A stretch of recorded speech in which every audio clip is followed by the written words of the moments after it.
পিতা যার নাম লুকমান, তিনি তার সন্তানকে কয়েকটি উপদেশ দান করেন। প্রথমে আমি কয়েকটি মন্তব্য পেশ করতে চাই। কুরআন মজিদে আল্লাহ কখনো কখনো মানুষের নাম উল্লেখ না করে এই ঘটনা বর্ণনা করেছেন। যেমন সূরা ইয়াসিনে আল্লাহ 3 জন রাসূলের ঘটনা বর্ণনা করেছেন, কিন্তু আমাদেরকে তাদের নাম বলেননি, তাই আমরা তাদের কারো নাম জানি না। আল্লাহ শুধু বলেছেন তিনি রাসূলদের পাঠিয়েছেন ফাআজ্জাজনা বিসালিসিন। প্রথমে 2 জন পাঠিয়েছেন, তারপরে তৃতীয় আরেকজন পাঠিয়েছেন। একজন সাধারণ মানুষ তাদের সাহায্যে এগিয়ে আসেন। মূসা আলাইহিস সালাম একটি ভ্রমণের উদ্দেশ্যে যাত্রা করেন, কারণ আল্লাহ তাকে একজনের কাছ থেকে শিক্ষা গ্রহণের আদেশ করেন। কোরআনের বাইরে তার নাম পাওয়া যায়, আর তা হলো খাজির বা খিজির, কিন্তু কোরআনে তার নাম উল্লেখ করা হয়নি। কোরআনে তাকে উল্লেখ করা হয়েছে আবদাম মিন ইবাদিনা, অর্থাৎ আমার বান্দাদের মধ্যে একজন বান্দা। অতীতে বহু নবীর আগমন ঘটেছে, যেমন বনি ইসরায়েলদের একটি ঘটনা ইঙ্গিত করে কোরআনে বলা হয়েছে ইদ ক্বালু লিনাবিয়্যিল্লাহুম ইবআস লানা মালিকান। যখন তারা বলেছে নিজেদের নবীর কাছে যে আমাদের জন্য একজন বাদশাহ নির্ধারণ করে দেন। বাইবেলে উল্লেখ আছে তারা এটা তাদের নবী সামাইল আলাইহিস সালামের কাছে বলেছিলেন, কিন্তু কোরআনে তার নাম উল্লেখ করা হয়নি। সুতরাং কখনো কখনো আল্লাহ নাম উল্লেখ করেন, আবার কখনো কখনো করেন না। আমাদের প্রায় সকল আলেমদের মতে লুকমান নবী ছিলেন না, তাকে নবী হিসেবে বিবেচনা করা হয় না, তথাপি তার নাম উল্লেখ করা হয়েছে কোরআনে। প্রথমে যে বিষয়টি এখানে লক্ষণীয় তা হলো আল্লাহ এই ব্যক্তির নাম উল্লেখ করার মাধ্যমে তাকে বিশেষ মর্যাদা দিয়েছেন। রাসূলুল্লাহ সাল্লাল্লাহু আলাইহি সাল্লামের জীবনে এমন অনেক ঘটনা রয়েছে যেখানে আল্লাহ কোনো কোনো ক্ষেত্রে সাহাবীদের নাম উল্লেখ না করেই ওই ঘটনার বর্ণনা দিয়েছেন। আবু বকর রাদিয়াল্লাহু তাআলা আনহুর নাম উল্লেখ করা হয়নি। আল্লাহ শুধু বলেছেন ইয ইয়াকুলু লিসাহিবিহি লা তাহজান, যখন তিনি আপন সঙ্গীকে বললেন বিষণ্ণ হয়ো না। আল্লাহ এভাবে বলেননি যে যখন তিনি আবু বকরকে বললেন লা তাহজান। কারো নাম উল্লেখ করার মাধ্যমে আল্লাহর পক্ষ থেকে তাদের বিশেষ মর্যাদা প্রদান করা হয়। হযরত লুকমানকে কোরআনে এমনই একটি বিশেষ মর্যাদা দেওয়া হয়েছে। আমি আরেকটি বিষয় সবার দৃষ্টি আকর্ষণ করতে চাই। কোরআনের এই অংশে আল্লাহ আমাদের যে শিক্ষা প্রদান করেছেন তাকে হালকাভাবে নেওয়া যাবে না। এই ঘটনাগুলো ইতিহাসের এমন সব মুহূর্ত যা কোনো ঐতিহাসিকের পক্ষে লিপিবদ্ধ করা সম্ভব নয়। এই অনুচ্ছেদে যে ঘটনাটির বর্ণনা দেওয়া হয়েছে তা হলো একজন পিতা এবং তার সন্তানের মাঝে কথোপকথন। তো এই কথোপকথন হয়তো তাদের বাড়ির নির্জন পরিবেশে হয়েছে, অথবা তারা যখন একত্রে কোথাও ভ্রমণে বের হয়েছিলেন, বা একত্রে কোনো কাজ করার সময় তাদের আশেপাশে কেউ ছিল না, তখন কোনো রেকর্ডিং ডিভাইসও ছিল না। কত বিলিয়ন ট্রিলিয়ন সময় পিতামাতা তাদের বাচ্চাদের সাথে কথা বলেন, এমন ঘটনা প্রতিদিন ঘটে। এটা আমাদের জীবনের অংশ।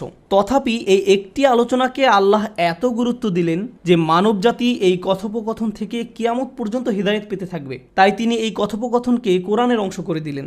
এটা একটা বিরাট ব্যাপার।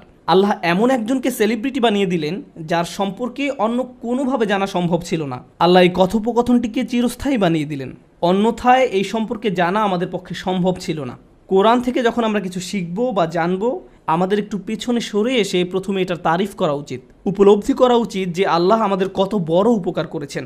ওয়ায়ুআল্লিমুকুম মা লাম তাকুনু তা'লামুন, আর তোমাদের শিক্ষা দেবেন এমন বিষয় যা কখনো তোমরা জানতে না। আল্লাহ কোরআনে বিষয়টা উল্লেখ না করলে অন্য কোনোভাবে এই জ্ঞান এবং প্রজ্ঞা সম্পর্কে আমাদের জানার উপায় ছিল না। আল্লাহ লুকমান সম্পর্কে কি বলেছেন? আল্লাহ বলেন ওয়ালাকাদ আতাইনা লুকমান আল হিকমা, আমি লুকমানকে প্রজ্ঞা দান করেছি। এই আয়াতের কিছু অংশ আমি সংক্ষেপে ব্যাখ্যা করব, আর কিছু অংশ বিস্তারিত ব্যাখ্যা করব। একটি বা দুইটি প্রসঙ্গ নিয়ে কথা বলবো। যদি সম্পূর্ণ আয়াত নিয়ে কথা বলতে যাই তাহলে আমাদেরকে এখানে অনেক বেশি সময় থাকতে হবে। যাই হোক, আল্লাহ বলেছেন তিনি তাকে প্রজ্ঞা দান করেছেন। আরবি ভাষায় প্রজ্ঞা বলতে আসলে কি বোঝায়? আল ইলমুন নাফিউন ওয়াল আমালু বিহি, অর্থাৎ এমন উপকারী জ্ঞান যা অনুযায়ী কাজ করা হয়। তাই আপনার অনেক জ্ঞান থাকার মানে এই নয় যে আপনার অনেক প্রজ্ঞাও রয়েছে। এর মানে হলো আপনার অনেক ইলম রয়েছে, প্রজ্ঞা নয়। প্রজ্ঞা বলতে আসলে অন্য কিছু বোঝায়। প্রজ্ঞা বলতে এটাও বোঝায় না যে আপনি যখন অনেক কবিতার উদ্ধৃতি দিতে পারেন বা এমন জ্ঞানগর্ভ কথা বলেন যা শুনে লোকজন বলে উঠে বাহ। ক্লাসিক্যাল আরবির সংজ্ঞা অনুযায়ী হিকমা বলতে এটা বোঝায় না।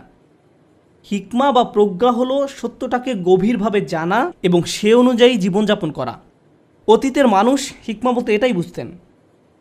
ইমাম শাফি রহমতুল্লাহ আলাই ওয়ায়ুআল্লিমুহুমুল কিতাব ওয়াল হিকমা, তিনি তাদেরকে বই এবং হিকমা শিক্ষাদান করেছেন।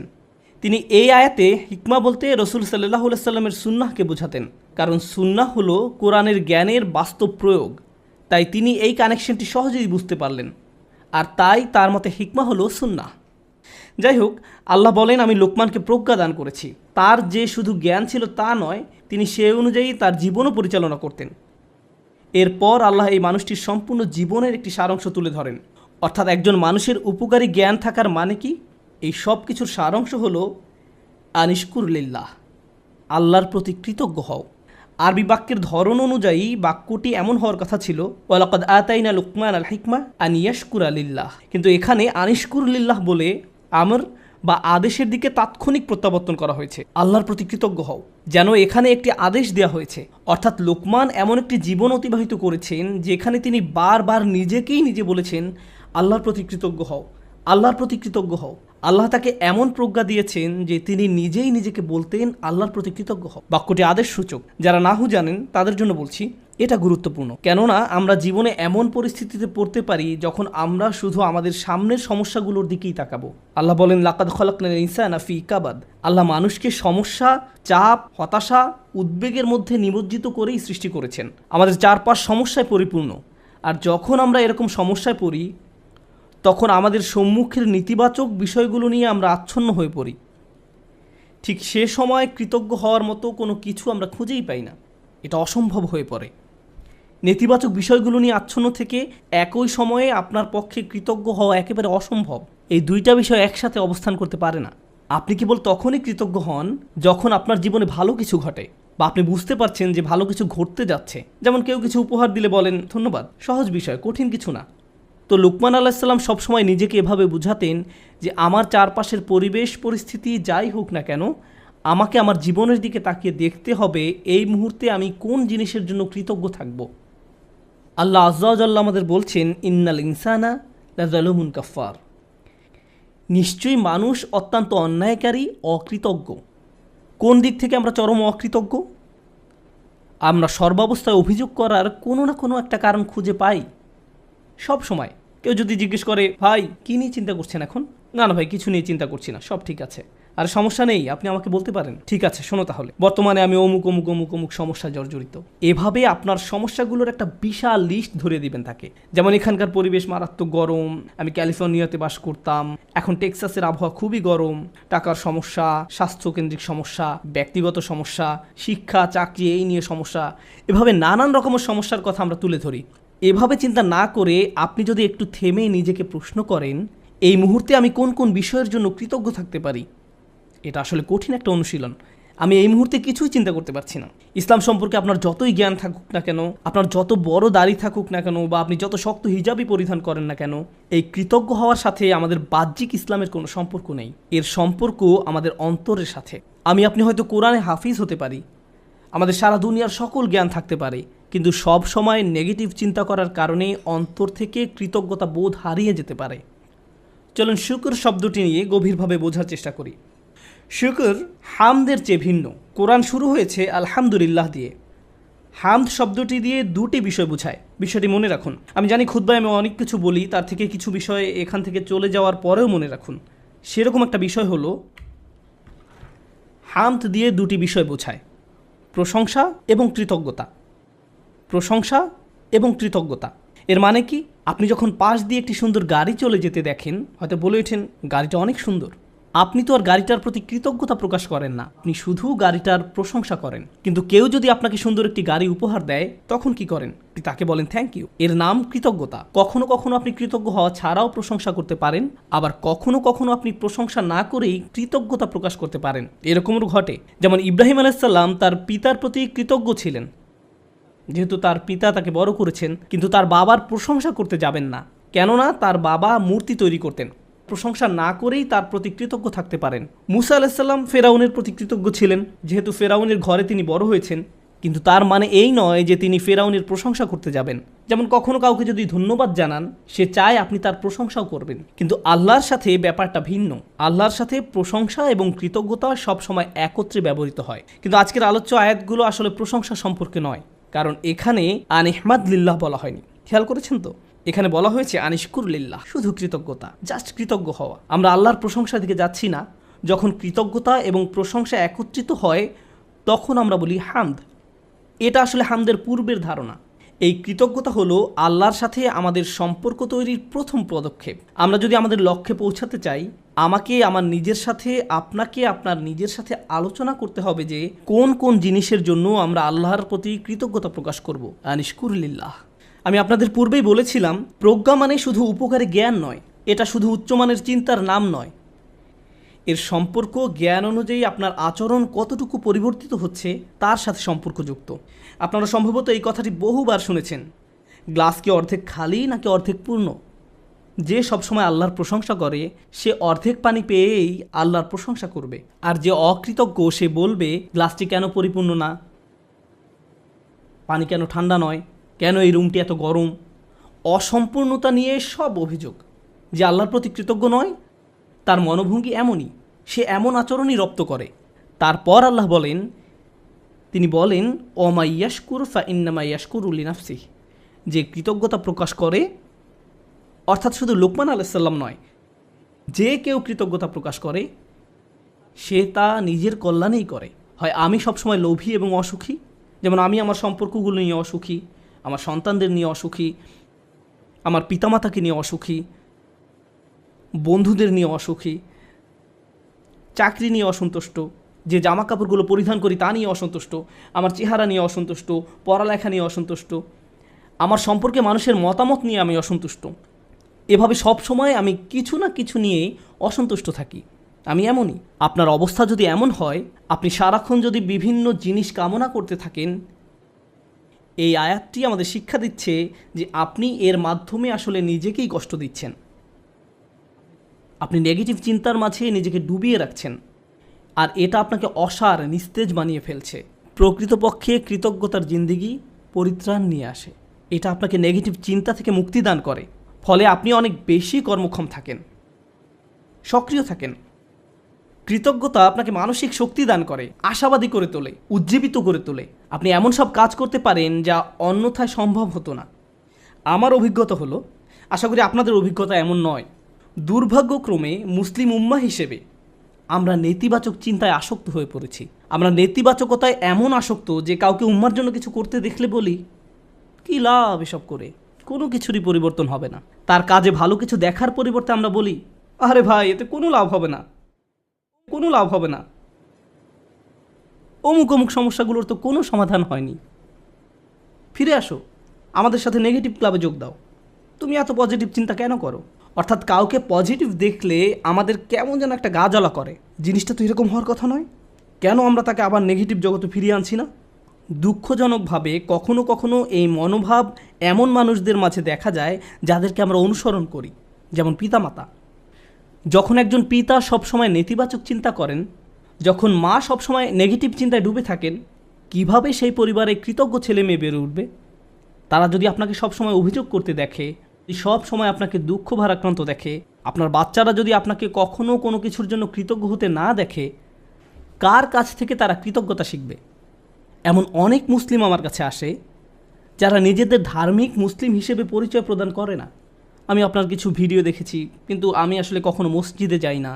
আমি তখন জিজ্ঞেস করলাম যে কেন আপনি নিজেকে ধার্মিক মুসলিম হিসেবে পরিচয় দেন না? নিজেকে ধার্মিক মুসলিম সমাজের অংশ মনে করতে আপনার দ্বিধা কেন? উত্তরে তারা কি বলে জানেন? তারা বলে এই ধার্মিক মুসলিমরা সব সময় বিপর্যস্ত থাকে, তাদের সবসময় রাগান্বিত দেখায়। কিভাবে এমনটা হলো? যে মানুষদের কাছে স্বর্গীয় ব্যাপার রয়েছে তাদের অবস্থা এমন কি করে হলো? এই আয়াতে প্রজ্ঞা বলতে কৃতজ্ঞতা বোঝানো হয়েছে। হিকমার সারমর্ম হলো, হিকমার নির্যাস হলো শুকর বা কৃতজ্ঞতা। যে নিয়মিত আল্লাহর দিন সম্পর্কে জ্ঞান লাভ করতে থাকে তাকে কেন এমন দুর্দশাগ্রস্ত লাগবে?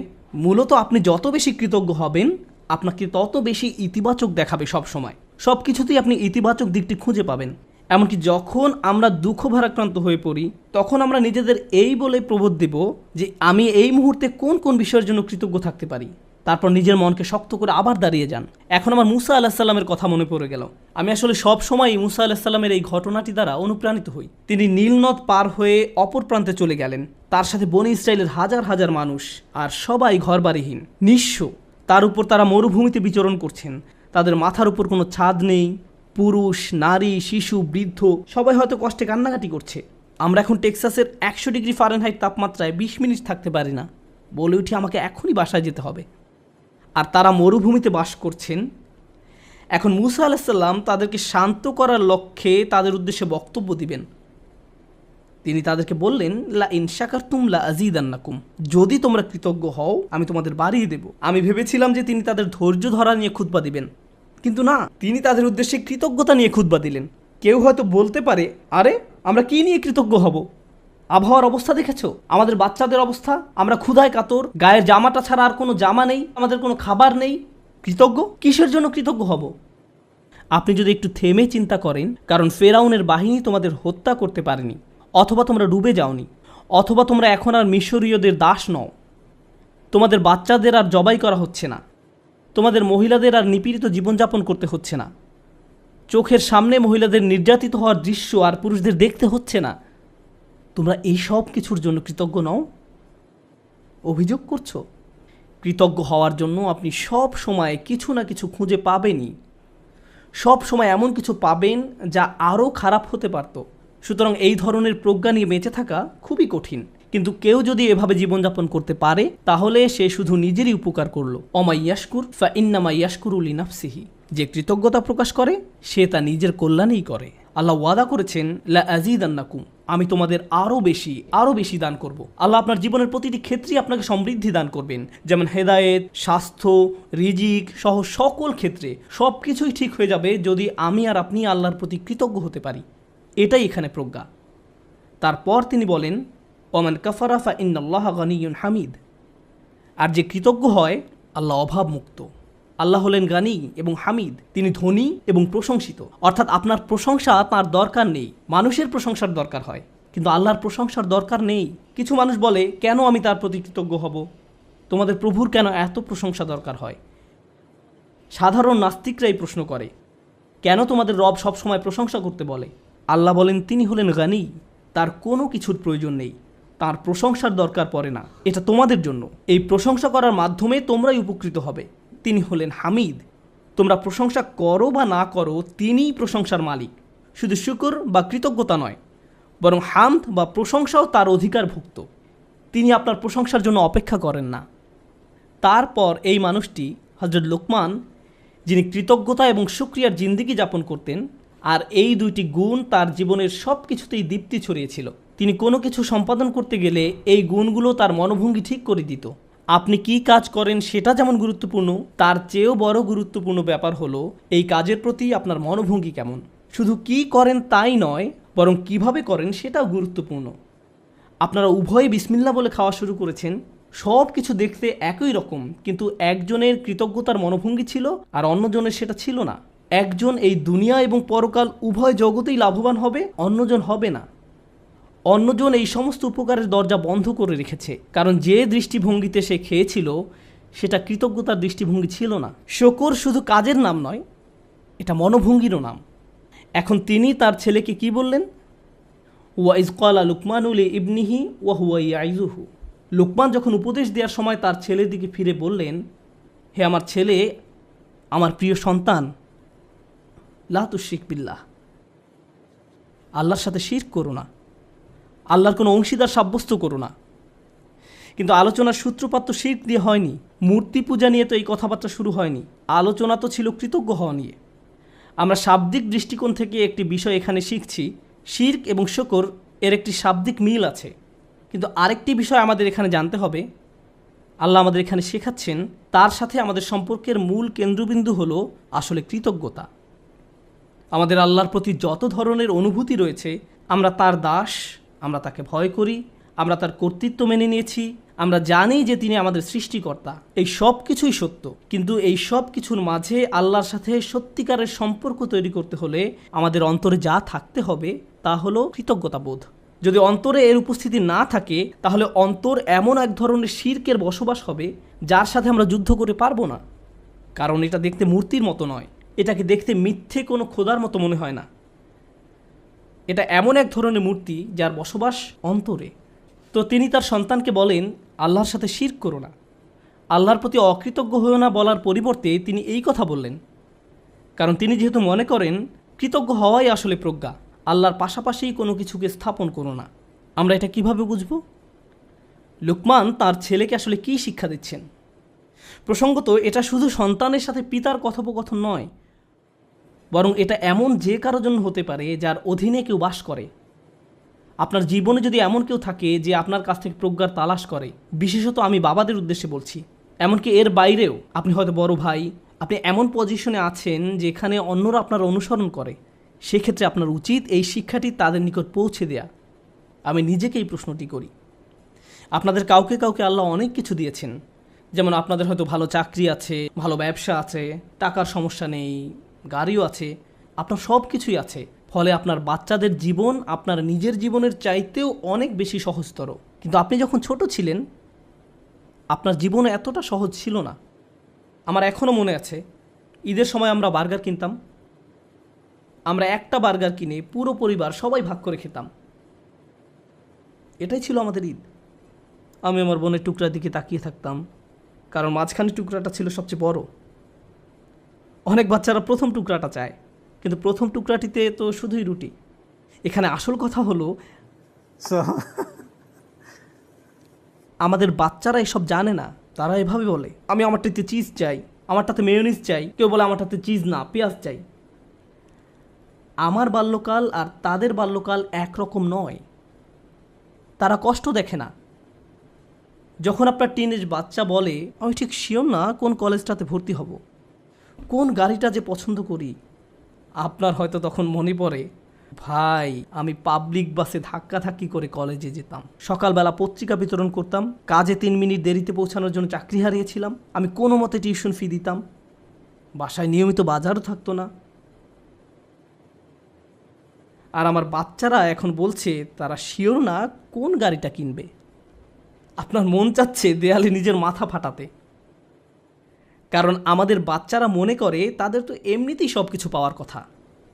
তারা কৃতজ্ঞ হওয়ার মানে বোঝে না। এভাবে কারো পক্ষে কৃতজ্ঞ হওয়া সম্ভব নয়। আমাদের উচিত আমাদের বাচ্চাদের টাকার মূল্য শেখানো। তাদেরকে উন্নত জীবন দেওয়ার মানে এই নয় যে তাদেরকে ভালো মানের অ্যাপার্টমেন্ট দিবেন। আপনি হয়তো অতিরিক্ত দিয়ে তাদের ধ্বংস করে দিয়েছেন।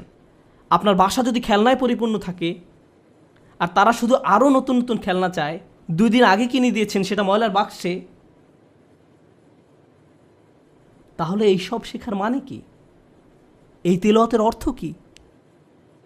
আনিশকুরিল্লাহ মানে বাবা হিসাবে আপনাকে কৃতজ্ঞতার জীবনযাপন করতে হবে, এবং আপনি আপনার সন্তানকে কাজের গুরুত্ব বোঝাবেন, রিজিকের গুরুত্ব বোঝাবেন, তাদের যা আছে তার গুরুত্ব বোঝাবেন। তারা যেন যা নেই তা নিয়ে অসন্তুষ্ট হয়ে না থাকে। ঈদের সময় বাচ্চারা ধনী হয়ে যায়। এই সময়টা ছিল আমাদের বাচ্চাদের কৃতজ্ঞতা শেখানোর একটা সুযোগ। কারণ রমজানের আয়াতের শেষে আল্লাহ কি বলেছেন? যেন তোমরা কৃতজ্ঞ হতে পারো। তুমি কত পেয়েছো? তারা একজন আরেকজনকে এভাবে জিজ্ঞেস করে, 2000 টাকা, আমি পেয়েছি মাত্র 1500 টাকা। আমরা দেয়ার পজিশনে নেই, আমরা শুধু নেয়ার মধ্যে আছি। আমরা আমাদের ছেলে মেয়েদের রাক্ষসে পরিণত করে ফেলেছি। তাদেরকে শুধু ভোগ করা শেখাচ্ছি, আর তাদের চাওয়ারও কোনো অন্ত নেই। আর যখন তাদের কোনো দাবি পূরণ করার অবস্থা না থাকে, আমি এমন অনেক পিতামাতার সম্মুখীন হয়েছি যাদের বাচ্চারা তাদের নিকট এভাবে দাবি জানায়, অবশ্যই আমাকে আইফোন কিনে দিতে হবে। পিতা বলে, না, পারবো না। বাচ্চা তখন বলে, তাহলে আমি আত্মহত্যা করব। তাদের তখন আমার কাছে আসতে হয়েছিল। নতুন আইফোন না পাওয়ার কারণে তারা এমন থ্রেট দিচ্ছিল, কিংবা বাসায় ওয়াইফাই নাই এজন্য এমন করছিল। এটা কৃতজ্ঞতার সম্পূর্ণ বিপরীত আচরণ। আর এমন আচরণ হলো আল্লাহর সাথে এক ধরনের শিরক। যখন কৃতজ্ঞতা হারিয়ে যায়, যা বাকি থাকে তা হলো শিরক। আপনি আত্মসমর্পণ করতে চান, যার কথা শুনতে চান, যাকে সন্তুষ্ট করতে চান, সে হলো নিজের ইচ্ছা আকাঙ্ক্ষা, নিজের ভোগ বিলাসিতা, নিজের কামনা বাসনা। বাচ্চারা এসব জানে না। তাদেরকে দেখিয়ে দিতে হবে, বোঝাতে হবে। আপনি তাদেরকে যা বানান তারা তাই হবে। আমরা তাদের প্রতি এমন অন্যায় আচরণ করতে পারি না। আপনার টাকা আছে বলেই যে তাদের সব দাবি পূরণ করতে হবে এমনটা নয়। অবশ্য বিপরীত অবস্থাও আছে। অনেক পিতামাতা তাদের বাচ্চাদের কিছুই কিনে দেয় না, তারপর তারা এই খুতবা ব্যবহার করে। না, এটা করবেন না। অবতাগি বাইনা যালিকা সাবিলা, মধ্যম পন্থা অবলম্বন করুন। আমি আরেকটা ব্যাপারে দৃষ্টি আকর্ষণ করতে চাই, কারণ বিষয়টা গুরুত্বের দাবি রাখে। আমাদের বাচ্চাদেরকে দায়িত্ববোধ শেখাতে হবে। তারা যখন টিনেজ বয়সে পৌঁছায়, তাদেরকে বাসার ছোটোখাটো কিছু কাজ করতে দিন। তাদেরকে বাসার কাজে কিছুটা অবদান রাখতে দিন। তারা যদি এর বিনিময়ে চায়, তাহলে বলুন, তুমিও এই বাসায় থাকো, এখানে ঘুমাও, তোমাকেও কিছুটা দায়িত্ব নিতে হবে। আপনার বাচ্চাদেরকে দায়িত্ববোধ শেখান, কোনো কিছুর বিনিময়ে না, টাকার বিনিময়ে নয়, অথবা মাস শেষে তাদেরকে নতুন গেম কিনে দিবেন বলেও নয়, কোনো কিছুর বিনিময়ে না। যদি আমরা সব সময় এমনটা করি, যদি তাদেরকে শুধু ভোগ করতে শিখাই আর তারা শুধু আপনার নিকট বিনিময় চাইতে থাকে, এটা করলে আমাকে কি দিবা, ওটা করলে আমাকে কি দিবা, যদি আপনার বাচ্চাদের আল্লাহর প্রতি কৃতজ্ঞ হতে না শেখান, তাহলে কিভাবে তারা আপনার প্রতি কৃতজ্ঞ হবে? এই দুইটা বিষয় কি সম্পর্কযুক্ত নয়? আল্লাহ বলছেন আনিশকুরলি ওয়ালিদাই, আমার প্রতি ও তোমার পিতামাতার প্রতি কৃতজ্ঞ হও। এই দুইটা ব্যাপার সম্পর্কযুক্ত। আমরা যদি আমাদের সন্তানদের তাদের যা আছে তার জন্য আল্লাহর প্রতি কৃতজ্ঞ হতে না শেখাই, তাহলে আমি আপনাদের গ্যারান্টি দিয়ে বলছি তারা স্বাধীন হয়ে যাবে। যখনই তারা স্বনির্ভর হয়ে যাবে, তারা আলাদা হয়ে যাবে। আপনার কলের কোনো জবাব দেবে না, মেসেজের কোনো উত্তর নেই, তারা আপনাকে উপেক্ষা করে, অগ্রাহ্য করে, যখন তখন বাসা থেকে বের হয়ে যায়। আপনি তখন ভাবেন, কি হলো এই বাচ্চার? আমি তার জন্য সব কিছু করলাম, আমি সারা জীবন তোমাকে দিয়ে গেলাম, এখন তুমি আমাকে কিছুই দিচ্ছ না। হ্যাঁ, কারণ এখন আর আমার আপনাকে প্রয়োজন নেই। আপনার কি প্রয়োজন? আর আমি স্বাধীন, ওই লেনদেন তো শেষ হয়ে গেছে, ধন্যবাদ, বাই। এখন আমরা তাজ্জব হয়ে বসে আছি, কিন্তু সম্ভবত আমরাই তাদেরকে নষ্ট করে ফেলেছি। মানে অতি ভালোবাসা দেখিয়ে আমরা তাদের ধ্বংস করে ফেলেছি। ইন্নামা আমওয়ালুকুম ওয়া আওলাদুকুম ফিতনা, আল্লাহ একটি কারণে এই কথা বলেছেন। তোমাদের সম্পদ এবং সন্তান সন্ততি তোমাদের জন্য একটি বড় পরীক্ষা। বিশেষত ছেলেমেয়েদের পেছনে যদি নিয়ন্ত্রিত উপায়ে টাকা পয়সা খরচ করা না হয়, তাহলে তারা বিশাল এক পরীক্ষার বিষয়ে পরিণত হবে। মাঝে মাঝে বাচ্চাদের কোনো কিছু কিনে দেওয়া উত্তম, মাঝে মাঝে তারা যা চায় তা না দেওয়া উত্তম, মাঝে মাঝে তাদের থেকে দূরে সরিয়ে রাখা উত্তম। এটা গুরুত্বপূর্ণ। এটা শুধু পুঁথিগত বিদ্যা নয়, শুধু আলহামদুলিল্লাহ বলা শেখালেই হবে না, এই শিক্ষার উপরে জীবনযাপন করতে হবে। এজন্যই আলোচনাটি শুরু হয়েছে এই বলে, ওয়ালাকাদ আতাইনা লুকমান আল হিকমা, আমি লোকমানকে প্রজ্ঞা শিক্ষা দিয়েছি, বাস্তব জ্ঞান, বাস্তব শিক্ষা। কিভাবে কৃতজ্ঞ থেকে জীবন কাটাতে হবে সেই শিক্ষা। আমাদের বাচ্চারা কতবার তাদের জামাকাপড় ভাঁজ করে, ধৌত করে, আমরা তাদের কিভাবে কৃতজ্ঞতার শিক্ষা দেব যখন তাদের সব কিছু আমরাই করে দেই? মনে হয় যেন ঘরের মধ্যে ছোট ছোট ফেরাউন দৌড়াদৌড়ি করছে আর বলছে আমিই সবচেয়ে বড় রব, আনা রাব্বুকুমুল আ'লা। আজ আমি বার্গার খাবো না, পিৎজা খাবো, আমাকে এটা দাও, ওইটা দাও। আমরা তাদের এমন বানিয়ে ফেলেছি। এটা তাদের দোষ নয়। আমাদের সন্তানরা যখন নষ্ট হয়ে যায়, এই জন্য নয় যে তারা শয়তান, এর কারণ হলো আমরা তাদের সঠিক শিক্ষাটা দিচ্ছি না। প্রজ্ঞা থাকার মানে হলো আপনি আপনার সন্তানদেরকে সঠিক নিয়মে বড় করেন, আপনি তাদের আকাঙ্ক্ষাগুলো নিয়ন্ত্রণের চেষ্টা করেন। বাচ্চাদের এই নিয়ন্ত্রণটি নেই। আমাদেরকে ভালোবাসার সাথে তাদের ভিতরে এই অনুভূতি তৈরি করে দিতে হবে। আয়াতটি শুরু হয়েছে ইয়া বুনাইয়া দিয়ে, আমার প্রিয় ছেলে, অর্থাৎ বাবা অত্যন্ত আদর মাখা কণ্ঠে তার বাচ্চার সাথে কথা বলছেন। আপনি এর উল্টাভাবে শুরু করতে পারেন না, এই বাসার সবাই শোনো, আমি মাত্র জুমা থেকে আসলাম, বাসার সব কিছু এখন অন্য নিয়মে চলবে। এভাবে না। ভালোবাসার সাথে সুন্দরভাবে করুন, তাদের সাথে কথা বলুন, তাদেরকে বোঝান যে তাদের আচরণ পরিবর্তন করতে হবে। আমাদের মাঝে না দেখলে তারা এটা শিখবে না। যদি আমি খাবার ফেলে দিই, ক্ষুধা লাগলে রেস্টুরেন্টে গিয়ে অপ্রয়োজনীয় অর্ডার করি, এরপর অল্প একটু খেয়ে বলি আমি আর পারবো না, আর সন্তানকে বলি খাবার শেষ করো, খাবার শেষ করো, তারা শিখবে না, তারা শিখবে না, তারা ফেলে দিবে। আপনার জীবনটা যদি অকৃতজ্ঞতায় পূর্ণ থাকে, তাহলে এটা অনেক বড় একটা সমস্যা। এজন্যই অবিশ্বাস এবং অকৃতজ্ঞতা প্রকাশে একই শব্দ ব্যবহার করা হয়েছে। একই শব্দ ব্যবহার করা হয়েছে। কুফর বিল্লাহ মানে হলো আল্লাহকে অবিশ্বাস করা, আর কুফরান বিন নিয়ামাহ মানে নিয়ামতকে অস্বীকার করা, অকৃতজ্ঞ হওয়া। একই শব্দ। আল্লাহর নিকট কাফের আসলে দুইটা জিনিস। ভাবতে পারেন, এমন ব্যক্তি যে আল্লাহকে অস্বীকার করে এবং যে আল্লাহর প্রতি অকৃতজ্ঞ। এই জন্য যে ব্যক্তি আল্লাহর প্রতি কৃতজ্ঞ থাকে, তার পক্ষে শিরক করা অসম্ভব। কারণ আপনি যদি আল্লাহর প্রতি সুধারণা পোষণ করেন, আপনি শিরক করতে পারবেন না। আমাদেরকে তার প্রতি অকৃতজ্ঞ হওয়ার শিরক থেকে রক্ষা করুন। আল্লাহ আযজা ওয়া জাল্লা আমাদেরকে কৃতজ্ঞ থেকে জীবন পার করার সামর্থ্য দান করুন এবং আমাদেরকে সেসব মানুষদের অন্তর্ভুক্ত করুন